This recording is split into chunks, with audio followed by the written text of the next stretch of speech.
biggest thing about advocacy, above everything else, is the fact that when we're talking to people, we're not talking about numbers, we're not talking about parts of a machine, we're talking about people, we're talking about our kids. So James thinks globally. You think you're hearing about advocacy on a very big level, right? And I was asked by Norlin to come in and speak about advocacy at almost a school level, so more micro level. And then what we're going to do is try and marry those two. If anybody ever tells you, for whatever reason, that your child, well, they probably won't, or they can't, or they shouldn't, don't let somebody else put their limitations on your kids, okay? Both of these right up front here have auditory neuropathy. It's a very rare form of deafness. A couple years ago, they wouldn't have got their implants because nobody thought that it was worth the risk. Have a chat with them afterwards. Have a chat with them during the presentation. They speak French and English, so they can probably do both with you. So if you're up against a wall, take a look around the people in the room here. This is just the start of your nucleus to be able to achieve what you need to do, because together we can get what we need. Our children are very fortunate now to receive cochlear implants as infants, to have AVT therapy before attending school, and are beginning school in JK mainstream as learners already, which for many 4-year-olds is not the case. Our children know how to sit, to listen, to have a rapport with the teacher. My personal feeling, and I just want to put it out there and see if anybody agrees, is because they go to school so strong, their perception is they don't need support. And I think it makes advocacy as important as ever, because we need to help education understand that what you get, you can lose, and we need to make sure that our children don't regress, and that all the support that the children are receiving at a young age, they're receiving because they've seen success, and if eventually the success turns to failure, this early support might not be there in the future. It's a wave and a cycle, and yes, our children are phenomenal. They're phenomenal, and they're doing amazing, amazing things. I think the education system needs to be aware of all the work that goes in with that. So that's the reality. Kids with CIs, kids with digital hearing aids today, and with AV therapy, and a lot of it, are doing really well. And they're doing well in the school, and they are entering the school system, age-appropriate language, age-appropriate behavior. And so for all intents and purposes, they're pretty invisible in terms of having issues. How many people in the audience, when you tell somebody that your child's deaf or hard of hearing, one of the first things that comes back is, so you're going to learn how to sign? Anybody ever had that given to them? And I'm not saying that signing is not a viable option. It's just not the one that I chose for my kids. But the fact is, you know, by the government's numbers, 94% of the people in Ontario choose for their kids to hear through technology. So if there's that much of a perception out there that we still predominantly rely on sign language, then part of what we need to do is educate people that there are other options that are working. So advocacy, the act of being informed, that's why we're all here, and knowing when to speak in favor of someone or something. To me, that's really crucial, and we'll get into that.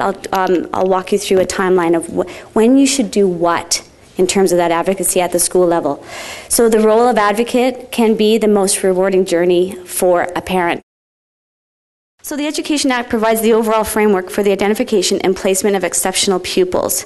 That's all the pupils through all the exceptionalities, from LD through behavior, through deaf and hard of hearing, vision, physical, all of our kids.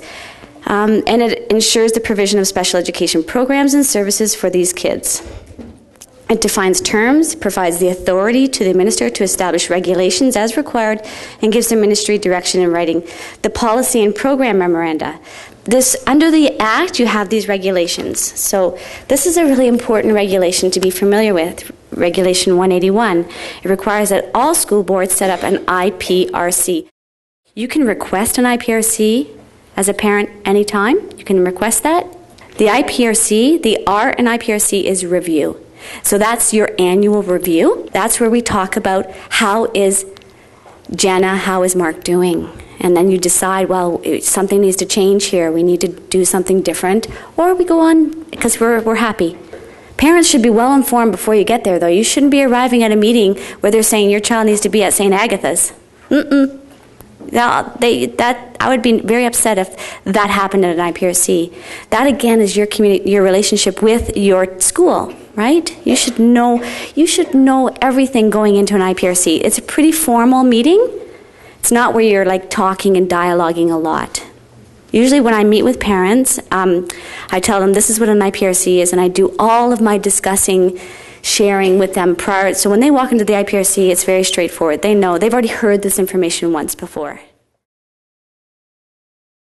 So you arrive with all your information. You've already talked probably to your CERT, special education resource teacher, your itinerant teacher of the deaf, maybe even your educational audiologist. She happened to be at our meeting this week too. So you have your discussions, you arrive.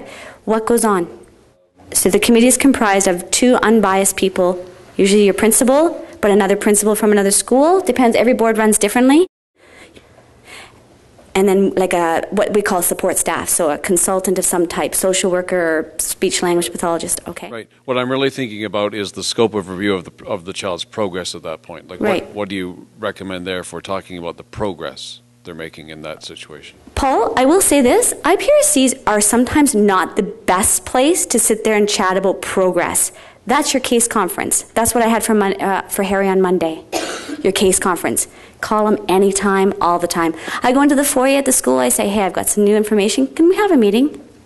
And then the meeting just happened. Like they say, okay, we'll get back to you with some dates. Great. So that's your case conference, where you really want to get into the programming. You want to talk about, the technology, maybe some assistive devices you want to bring in. You want to try some new iPad stuff. That's your case conference. The more you tell your story, the more it becomes real in the other person's mind and in their heart. Because you know what? It's not talking about 200 students or 20 students that require X number of dollars or X number of resources. No, it's talking about what my child wants to do. So here's the IEP, so Regulation 181. All of our kids have IEPs. They don't have to be identified students. They don't have to have gone through an IPRC to have an IEP. But this is the plan. So in this, you have to have all the information that pertains to and will help your child learn and succeed at school. The most important message I want you as parents to take from this about the IEP is that you need to be a part of the development of the IEP from the very beginning. You should not be receiving a draft sent home to your home saying this is the IEP for your child. Sign off, say that you saw it, and send it back. It's a working document. It can be changed at any time. You can go in tomorrow to your school and say, I think my son, daughter needs more time for tests. She came home yesterday and said she couldn't get the test done. She's really upset. She's really stressed. You can go in the next day and say, we need to change the IEP. I mean, it won't happen that day. You'll have a meeting, you'll sit down, you'll collaborate, but it is a working document and it can be changed at any time. It's not static. It's not set for the year. That's it, boom, boom, this is what your child gets. No. If you feel that your child needs more time, needs to write tests in a separate room, like different accommodations is what I'm getting at, and that's in here as well, you can request that with your school.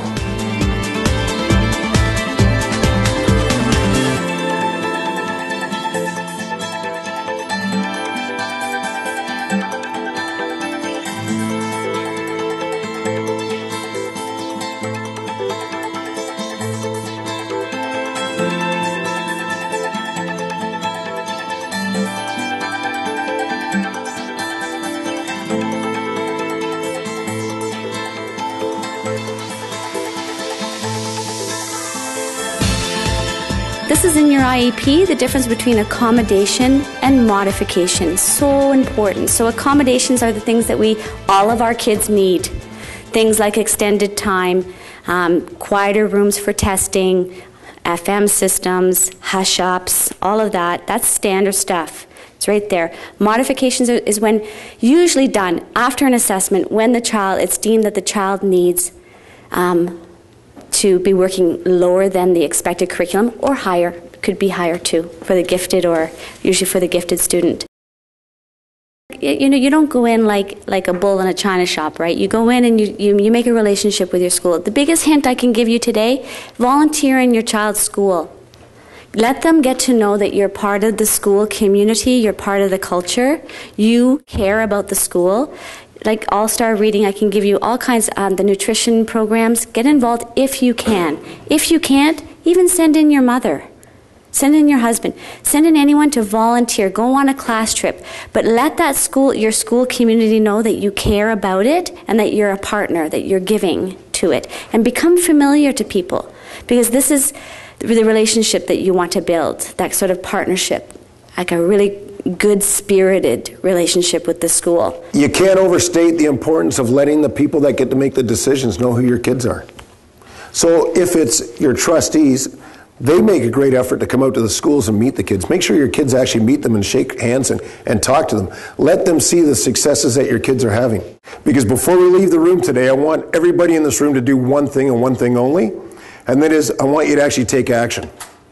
Because I firmly believe you can have all the best intentions in the world. If you don't take the 2 seconds to send that tweet to the people that we're going to during this presentation, if you don't take the time to write that letter or to go meet with your trustee like I've been able to do, you don't actually achieve anything. You actually hurt yourself, because all you're going to do is you're going to sit back and think this, that, and everything else. Well, take the steps, take the actions. So for kids entering JKSK, you're going to arrange a case conference. That's your case conference. So you're going to introduce yourself and your child. You're going to bring your child, or bring a picture if they're really, really young, but you're going to bring your child, if you can, to your administrators, your resource personnel, your teacher of the deaf, and maybe even the educational audiologist. Prepare a handbook. Your handbook is all of the strategies that you use at home, any of the information going on in AV. Highlight, demonstrate the use of an FM. Hopefully you have an educational audiologist who can do that. Include a picture of your child. Familiar sounds audiogram. Have that, bring it, always show your teachers where your child's audiogram is. Plot it out for them. Remember that familiar sounds audiogram is for when the child is within a 6-foot range, right? So that's not real world. Emphasize that. Develop a small album matching pictures with names of school personnel. That's for your child. So these are tips for your we're going to get into that. So in June, this is for the child who's already in school. Case conference. This is not IPRC. Case conference. So you want your administration, you're going to talk to them about the teacher that's most appropriate, the teacher without the beard, the teacher maybe who speaks a bit slower. You guys should know or will know, figure out who are your teachers that are who are at every grade in your school, your child's school, and you can talk about it with the principal, who is the best teacher for next year. Request a copy of textbooks, glossaries, novels.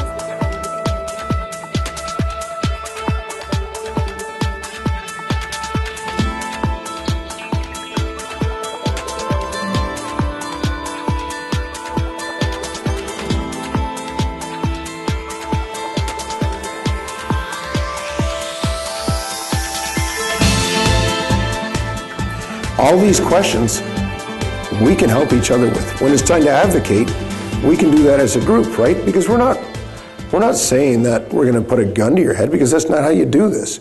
We're saying, hey, listen, we believe that the reason this isn't the way it needs to be is because somebody doesn't understand the reality of it.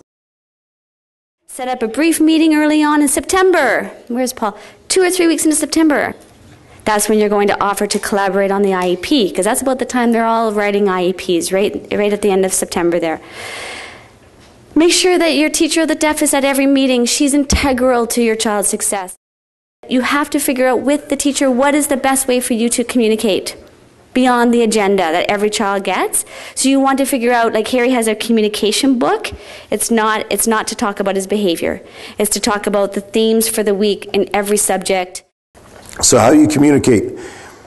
You can have a conversation, but follow it up with either an email or a letter saying, as per our conversation, here's what I understood out of it. By doing that, what it does is it's fair to both people involved in the conversation, and it could be 2 people, it could be 2 organizations. It's just a nice way to follow up and say, out of our meeting, out of our conversation, here's what the expectations were that I understood.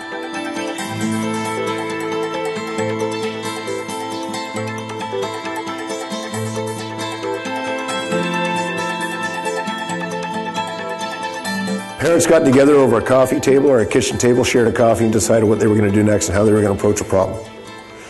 We don't do that well anymore because we're not used to doing that. That's not how we do things anymore. We do things by email, by Twitter, by Facebook. What we need to do is move from coffee table, kitchen table, over to social media, because that's how we communicate, right?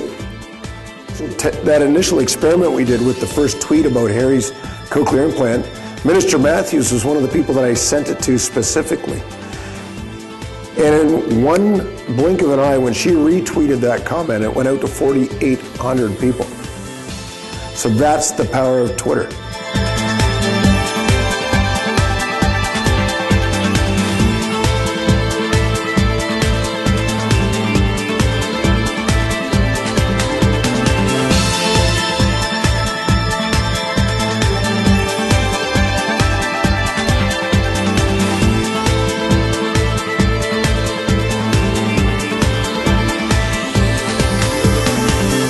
It's not our place to put limits on our kids. It's not. The real world will do that soon enough for them. It's our job to make sure we give them every support we can to lift them up.